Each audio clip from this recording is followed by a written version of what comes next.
Hi there! As the 2022 national elections are coming with full blast and in the spirit of democracy, we are here to talk about good governance and responsible citizenship in the upcoming election. So, what is good governance? Good governance, according to creativelearning.org, it is an approach to the government that committed to creating a system that founded by justice and peace that would protect individuals' human rights and civil liberties. Good governance is important. Why? Because it creates a system of rules and practices that determines how a government operates and how it all aligns the interest of all the members in the society. According to the United Nations, good governance is measured by 8 factors of participation, rule of law, transparency, responsiveness, consensus-oriented, equity and exclusiveness, effectiveness and efficiency, and accountability. What are the characteristics of good governance according to the UN? The first is participation. It is when all men and women should have a voice in decision making, either directly or through legitimate intermediate institution that represents their interest. The second is rule of law.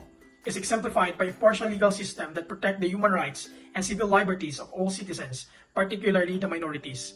The third is transparency, means that citizens understand and have access to the means and manners in which decisions are made, especially if they are directly affected by such decisions. Responsiveness simply involves that institution responds to their stakeholders within a reasonable time frame. Consensus-oriented is demonstrated by an agenda that seeks to mediate between the many different needs, perspective, and expectation of diverse citizenry. Equity and exclusiveness depends on ensuring that all the members of a community feel included and empowered to improve or maintain their well-being, especially those individuals and groups that are most vulnerable. Effectiveness and efficiency are developed through the sustainable use of resources to meet the needs of the society. And lastly, accountability refers to the institution being ultimately accountable to the people and one another.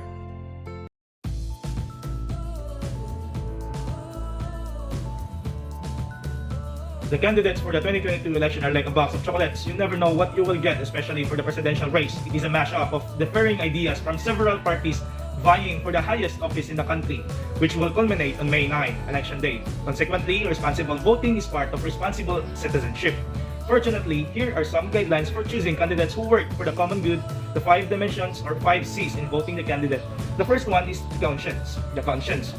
Is the candidate a good person of moral integrity? Is he or she God-fearing and pro-life? Does he or she respect human dignity and human rights? Competence. What is the educational background? How is his or her health? What about record of service in government or in private life? Compassion. Does the candidate manifest in word and deed a concern for the poor and marginalized?